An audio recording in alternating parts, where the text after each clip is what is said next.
All right, hello everybody. Today I'm going to talk a little bit about more language study stuff. One of the tools that I use a lot in studying Japanese is flashcards, surprisingly. And you think that flashcards are perhaps too simple a tool to be particularly useful, especially in kind of anywhere above low-level language study.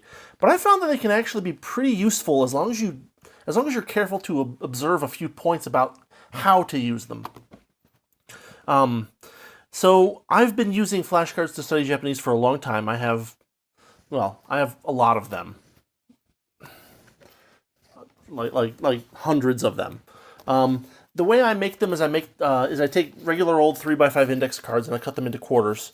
Um, that is a little bit time consuming, but if you have a good sharp pair of scissors that you only use for cutting these cards, then you can cut a stack of 5 or 6 cards at the same time, kind of thing, and it's not so bad. Um, Flashcards are one of those things that you can use. You can make them into something that's not very useful if you make them either too complicated, or if you make them too, or if you don't continue making them for higher level study topics, basically. Like the purpose of flashcards is speed and focus. It's for memorization, generally speaking. It's for things that you're going to want to be able to recognize at a glance, as opposed to things that you're going to want to think about. So they're not really for like heavy concepts, right? You want them to be like, okay, this is my vocabulary, and every day, every week, I add 10 more flashcards to my vocabulary. I shuffle them, I go through, and I make sure that I can get every single one of these words at a glance, kind of thing, right? And that works for basically any language, Japanese, whatever. Um, so I figured that I would just talk about like a couple of tips for flashcards, because the thing about flashcards is that you can't really make super thick stacks of them, because the only way you can hold them together is like with rubber bands, right? And so that kind of limits you to maybe a stack of, say, 30 to 50 at your maximum thickness before the rubber band starts to fail on you, right? And um, and so what I found is actually really useful is to categorize flashcards per different tasks and for different levels. And so, like, I have a bunch of stacks of flashcards that are that are just for kanji compounds, right? I have another set of flashcards that is like vocabulary from specific books, right? So I have a book about studying for the N2, and here is week one's vocabulary for the N2. And I make a lot of these different stacks. Like right here on my desk, I have 2, 4, 6, 8, 10 different stacks. Um, and, probably I have some more laying around, but these were just the ones that I had handy. Um, I also have this. This is an interesting one. Is I have a separate stack that isn't for compounds. That is simply for single kanji vocabulary. And so for these, I'll have um, like here's an old one, right? To pass, as in to pass time, is tatsu, and then I've got that on the other way. And the cool thing about flashcards, right, is that you can go through them in either direction. You can either start from the English and kind of close your eyes and visualize the kanji, right? And you want to do it stroke by stroke, because that helps you remember. You get that order of operations going. Um, or you can start from the kanji and then identify the English, reading for it. It's a little bit harder for kanji study isolatedly. Like I have a couple of different stacks for kanji familiarity, which is what I call these, and I have like 3 different levels. Level 1 are kanji that I kind of don't remember. Level 2 are kanji that I mostly remember, but kind of still stutter on a little bit or have to really think about them. And then kanji level 3 is stuff that I'm really familiar with, that I can like just rattle off pretty quickly. And I'll move cards back and forth from one stack to another, based on how I'm doing today with this particular card. But like the other thing that I'm noticing about my kanji familiarity set is that these also have a problem. And the problem is that I have 3 different things I'm doing this with this one particular stack. So if I just bring up this kanji, this one, the entry has a like a meaning, or a like a watchword, It also has the on readings and the kun readings with some pronunciations. And on this side is just the kanji, right? And as I'm looking at these, I realize that I should have made this stack into 3 separate stacks. One stack for watchwords, one stack for own readings, and one stack for kun readings, because they're different things, and having to go see the kanji and recite all of those at the same time is much slower than it should be. So as I'm working on these, I'll probably redo these stacks and split them up into multiple stacks so that I don't have to over memorize, because you don't want to memorize like a long sequence of things from a flashcard. You want to memorize like, I see this, I say that. I see this, I say that. That's helping you to get faster at identifying these things so that you can read, say, a book or something like that without having to like constantly like think, right? So yeah, I mean, like, I've found these really useful, basically, because you can go through a stack in like 2 minutes, and you can shuffle them, you can go through them in one or the other direction, right? Starting from the kanji side or starting from the meaning side. By the way, the watchwords that I'm talking about, I'm mostly getting out of this, where, like, we'll look at this kanji, say 1134, right? Here. And the watchword for it is crush up, right? And so I'm using that as like, because most of the kanji have kind of like a meaning. It's not, for some kanji it's a lot more indefinite than that, but like generally speaking, you can kind of metaphorically associate a kanji with a concept, and that's what those watchwords in the dictionary tend to do for you. And so, like, yeah, these are great to go through.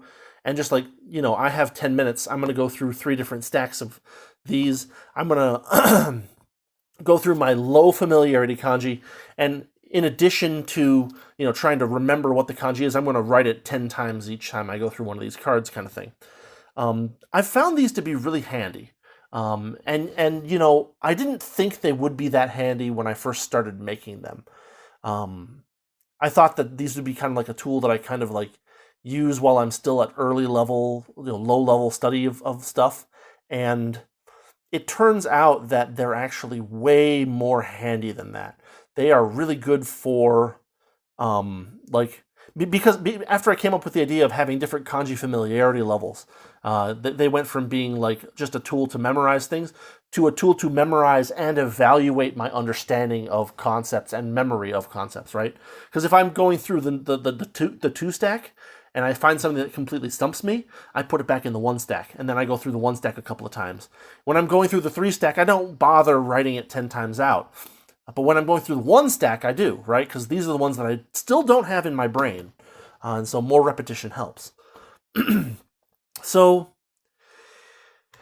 yeah, I mean, this is kind of going to be kind of a short video, but like, it's a simple topic, and probably I'm saying things that you guys can figure out on your own, but hopefully, what I'm saying is jiving with what you're thinking on your own, too, for trying to solve this kind of problem. Make multiple stacks, make sure that each card has, something simple on one side and something simple on the other side, too. Don't try to overload the cards. I've seen people talk about making flashcards where they have, like, the name, the stroke diagram order, the blah blah blah blah, all on one side, and then they have a bunch of other stuff on the other side. And the point of flashcards is the flash, right? Is recognition, not in-depth study. If you want to do in-depth study, you can use this as a basis, right? You can grab this. One of the things that I started doing, let's see if I can find one that has that on there. But one of the things I started doing with my with my kanji cards is right in the corner there.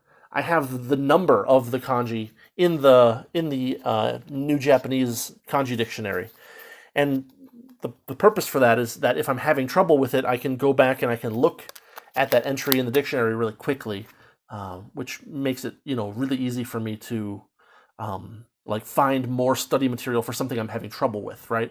It's like, oh, I'm having trouble with this kanji. Maybe if I put a few more compounds of that kanji into one of my compound decks, I'll remember it better, kind of thing.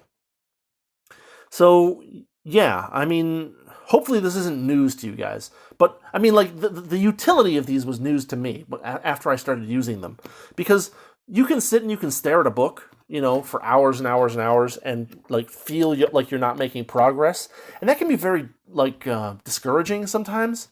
Whereas with these, if I ever feel like I need a little bit of an ego boost, I can always go over to my high familiarity kanji thing and just rattle those off. It's a good warm up. It gets you into the frame of mind for studying language stuff.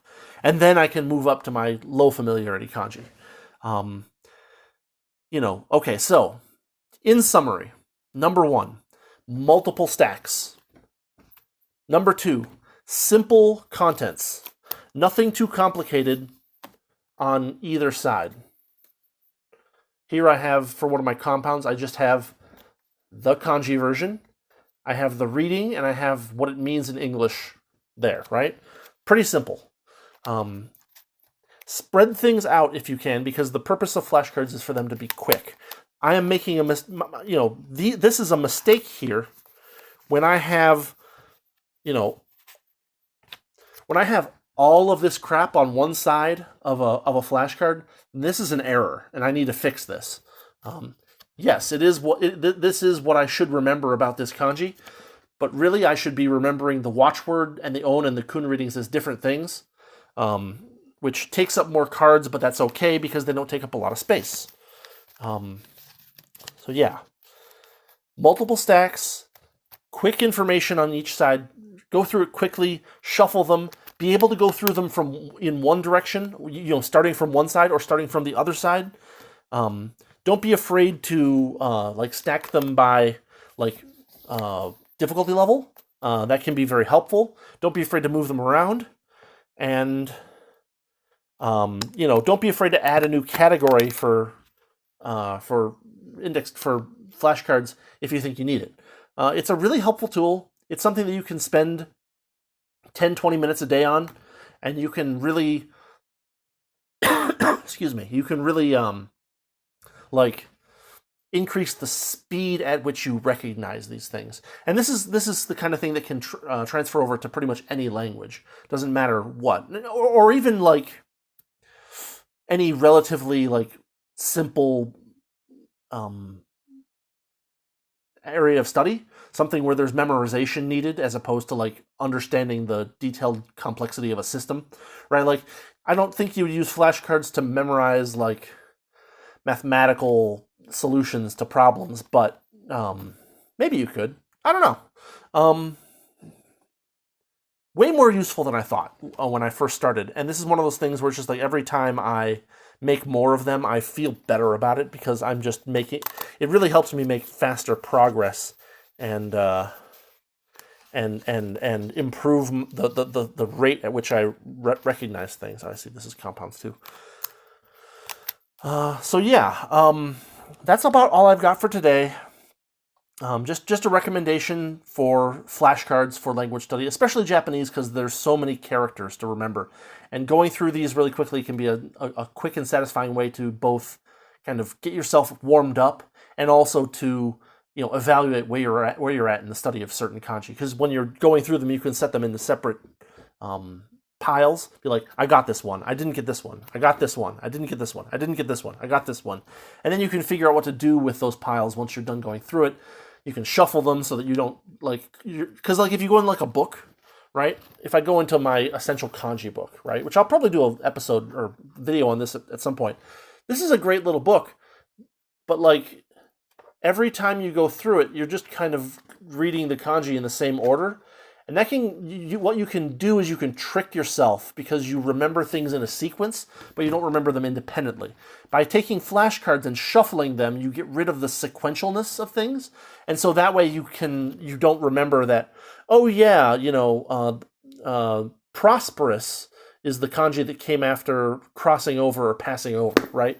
Because if you're going with something that has a set order like this, and you're not randomizing it in some way, you can kind of feel like you can trick yourself into believing that you've learned something better than you actually did, because you remember that B comes after A and C comes after B, kind of thing.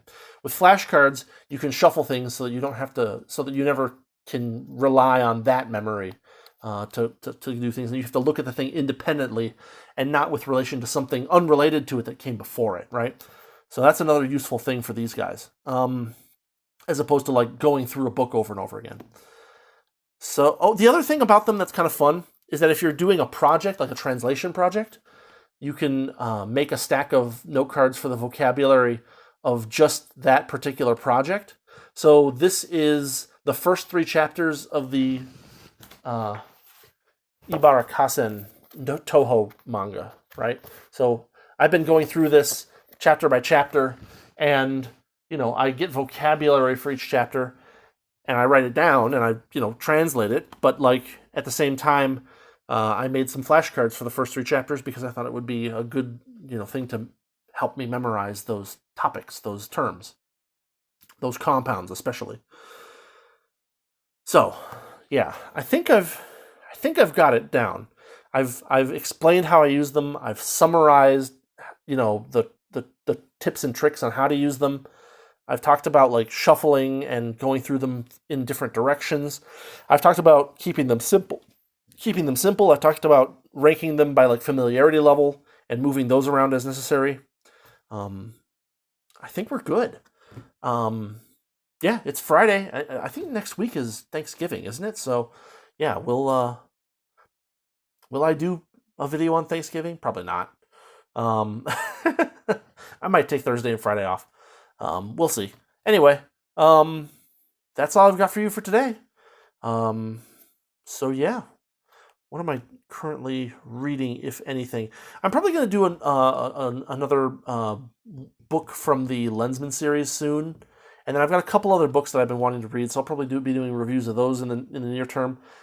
Maybe I'll do another reading of like a Lovecraft story or one of my flash fictions or something like that at some point too. Anyway, yeah, have a good weekend, and yeah, see you later, and have a good one.